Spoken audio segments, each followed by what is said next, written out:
A Buccaneers fan, got to be one of the most annoying off seasons that we've ever had. Unless you're Chris Mathis, he's like, I love this. I love the drama. I love not knowing anything about Mike Evans' future. When we brought this up yesterday, you were like, I love it. I'm like, how do you love this? I do love this. The speculation. Everybody has an opinion. We're all voicing an opinion. Some are just so blinded by their fandom and their love and the heartstrings that are tied with Mike Evans that they can't think beyond that, which is understandable. They're fans. And then others are just, oh, let him go. Let's bring in this guy. Let's play fantasy football and bring in this pass rusher. Let's do this. Let's do that. And now you're just kind of speculating, Nick, and we're waiting for it to all snowball and see what exactly Bucs general manager Jason Licht does. I will say throughout it all, I am surprised by how many people are like, yeah, just let Mike go. I actually thought it would be, I didn't think anybody would ever be saying that, but I think people have gotten so frustrated with the storyline, and that's one of them, the future of Mike Evans. That is one of the candidates of one of the offseason storylines that I think people might be tired of. And that's what we're talking about right now. Which Buccaneers offseason storyline are you sick of the most? And there's three candidates. It is our poll question on Twitter today at 95.7 WDAE. And, of course, you can text in on the Bartow Ford DAE text line, 82945. Start your text with DAE. And, of course, the phone number, if you want to get on the air, I'd love to have you on. You're always welcome on the show. This is a show of the people where your opinion matters. 888-388-0957 is the new phone number. Even if you don't plan on calling in right now, maybe store that new number in your phone. Again, 888-388-0957. It is a Friday. I'm in a good mood. But I thought we'd have a little fun with the storylines that have kind of gotten out of control here. And number one, obviously, the future of Mike Evans. And I can see how it gets frustrating. It's like every time I get on Twitter or any social media app or I turn on the radio, but it's the biggest story here. We have to talk about it. I mean, it's Mike Evans. He's one of the biggest players to ever, be in Tampa Bay and one of the most popular and just a great guy overall. And he's a Super Bowl champion. And of course he's one of the best Buccaneers offensive weapons of all time. So, the future of Mike Evans obviously is a big story, but I understand the mental exhaustion. I know we've had people that have texted in who have said they haven't slept since they got the news. And last night, it's like it's everywhere you look. Like last night, BetMGM put out a post, and they predicted Mike Evans is going to the Patriots, I believe, for 2 years, $30 million, I think it was, $15 million a year, basically. If that's the price, wouldn't Mike just stay here? You're not paying the taxes that you get in Massachusetts. I think the Bucs can afford $15 million. That just doesn't make sense. So but it's everywhere. And then the other one that I saw last night. Is, and this is the dumbest one of all. It said the Titans and Raiders are interested in Mike Evans. Yeah, and the Bucs are interested in Maxx Crosby. They're also interested in Kenneth Walker. They're also interested in Hendrickson. We're interested in a lot of people. You can want in one hand and what in the other. See what happens first. The Titans and the Raiders. Come on. Like, why even put that out there on social media? Receivers have their career go to die in Tennessee. If there were two teams that Mike ain't going to, I can tell you that. I guess I see the Raiders connection. They're saying Tom Brady, but he ain't going there. Titans would pay a lot of money for Evans, I'm sure. Probably. They've got all this money invested in Cam Ward and haven't really found him much help. So, yeah, I'm sure they're interested. But, is that reality? No. So, the Mike storyline is candidate number one. Number two, should the Bucs trade for Maxx Crosby? And I'll tell you what, this isn't just a storyline in Tampa Bay. This is a story. I flip around a lot of sports radio. I like to see what's going on in our business. Pretty much every city, Chris Mathis, is hitting on the Maxx Crosby stuff. Should we make a trade for Maxx Crosby? And the teams that I think are making that move, I think there's three of them. I think it's the Baltimore Ravens are being rumored now to be making an aggressive push. I think the Dallas Cowboys are making an aggressive push for Maxx Crosby, and they've got a lot of assets, obviously, because they gave up Micah Parsons. And then that other team, the team that's been really busy this offseason, is the Chicago Bears. They're making moves left and right.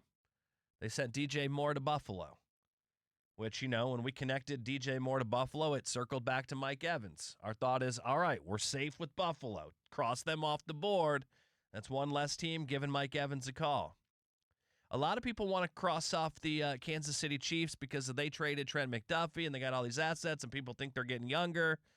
I wouldn't cross the Chiefs off just yet. They restructured their cap space. I still think they're out there trying to make another move.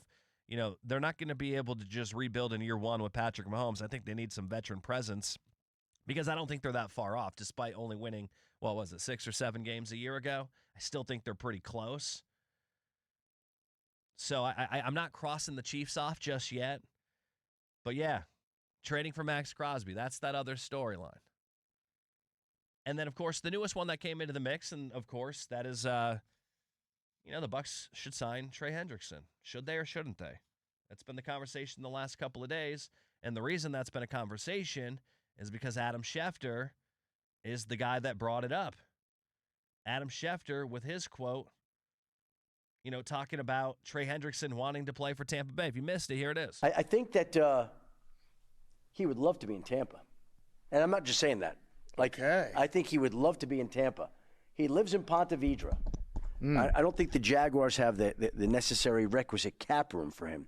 Okay. Tampa would be a great fit. I think in a perfect world, Trey would like to stay in Florida if he could. No state tax. But he's also open to going to the best possible situation. So, that's what started the Trey Hendrickson stuff. So those are the three options on our Twitter poll. Chris Mathis, which one do you think is leading the way on the Twitter poll right now? Have you seen it? No, I did see that we've posted a poll, but as far as checking for numbers, no, I have not seen it. So let me take a guess here. There's so far, I'll give you the numbers here. There is 101 votes. Okay. How many? I don't know how many, percentage-wise, I guess. Which one do you think is the leader? You can rank them 1 through 3. Your options are the future of Evans, trade for Crosby, or sign Hendrickson. I think trading for Crosby is the highest. Trading for Crosby is number 2, 40% of the vote on the Twitter poll at 95.7 WDA. Okay, I'm going to go with the next one being sign Trey Hendrickson, 37% as the first highest. That is the lowest. You're horrible at this Wow. game. 7%, only 7%, because you know what? That's the newest one. True.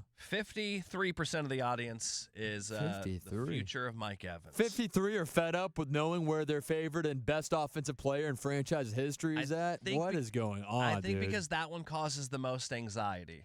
If they don't make a trade for Maxx Crosby, you're not losing any sleep. If they don't sign Trey Hendrickson, you're not losing any sleep. If they don't sign Mike Evans, you're losing some sleep. It is the Nick Wize Show, live on a Friday. Lee and Sebring, what's up, Lee? Well, I'm going to be for the like you said, all them topics. It'd be trading for Trey Hendrickson. He played the same high school Warren Sapp. He always was a Warren Sapp fan. He told some of his high school buddies he wanted his name in the Ring of Honor in Tampa. He's told his people that he wants to come to Tampa possibly, and he's given a gift to Jason Light to sign him.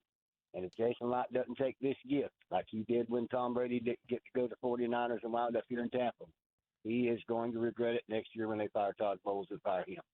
And I got no doubt whatsoever that this defense next year, when you don't have one and they got Mike Evans out there playing, they're going to say, why didn't we get Trey Hendrickson? And if we go out and get anybody but a major player, which we know we're not going to get Crosby and give up 2 picks and a right tackle and all this other, we are going. Every fan in that field is going to come out there in the stadium and say, "Why did not we get Trey Hendrickson that wanted to play for the Bucs?" It's just a never-ending story. It'll be the last major blunder of Jason Light's career as a general manager of the Tampa Bay Buccaneers. It'll signal the fans we don't want to win. We left Bowles here, which is everybody's still not got over that, but we're going to make a splash in free agency. He told Keycraft about a week and a half ago at the Combine that he would be aggressive in free agency. And now he's got a gift horse looking him straight into the face. Well, just because, Lee, just because they don't sign Trey Hendrickson doesn't mean you can't get aggressive in free agency. Again, Trey Hendrickson is very expensive. He is coming off of an injury. He is on the plus side of 30. There are a lot of risks there. I don't think Trey Hendrickson is just a no-brainer. I'm not saying I don't want him here. But at the number that he's projected at, $30+ million, it's it's not just, oh, we go do it because he wants to come here type of thing. Like, yeah, he's definitely added pressure to the Buccaneers by basically putting it out in the media, hey, come get me, because I do think that's his camp talking. But I don't think it's a no-brainer, like that's going to work out and that's success and that's what you got to go do. I think there's a lot of risk there. You know, bringing in old Tom Brady for $25 million or whatever it was, that wasn't really a risk because there was a lot of reward there. Even if you didn't win, the money you were going to make on merch and driving up the value of your franchise from having Tom Brady on the team was going to make that worth it alone.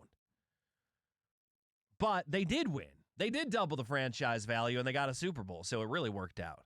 But there was no loss with Tom Brady when you made that move.